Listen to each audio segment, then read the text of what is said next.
হয়েছে। কি কাম হয়েছে জানেন? কাজ থেকে গেছি, পার্স সাথে নাই, যেখানে কাজ করছি সেখানে ফেলে চলে গেছি। এখন যদি না আমাকে পুলিশ ধরে তো আমি কি বলবো? কারণ পার্সের মধ্যেই হচ্ছে ওয়ার্ক পারমিট, ইকামা, ব্যাংক কার্ড সব কিছুই।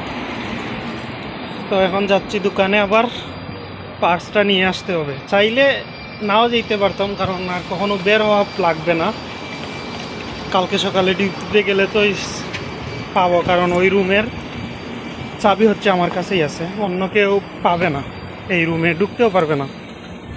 কিন্তু সমস্যা হয়েছে গিয়ে, যদি কোনো দরকারে বের হই আর রাস্তায় পুলিশ পায় আর ইকামা অথবা ওয়ার্ক পারমিট দেখাতে না পারি, বিশেষ করে ইকামা যদি দেখাতে না পারি, বলবে আল্লাহ গাড়িতে ওঠার জন্য বলবে, তারপর থানায় নিয়ে যাবে।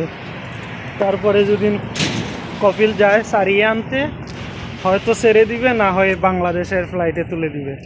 তো দোকানে চলে আসছি, এখন ইকামা নিব। এখন ইকামা আর আমার পার্সটা নিয়ে নিতে হবে। অফিসে আসলাম, অফিসের মেইন দরজাও লক করা। তারপরে অফিসে কেউ নাই, সবাই বের হয়ে গেছে। এই আমার রুমে ঢুকলাম, যেখানে কাজ করি। জ্বালিয়ে নেই, কোথায় পার্স রাখছি, এই দেখো, একদম পার্সের উপরে ওইগুলো রেখে ফেলছি, এর জন্য চোখে লাগে নাই। সবসময় আমি পার্স এইখানে রাখি, আমি টেবিলের সামনে। ওকে, আল্লাহ হাফিজ। সবাই ভালো থাকবেন, সুস্থ থাকবেন।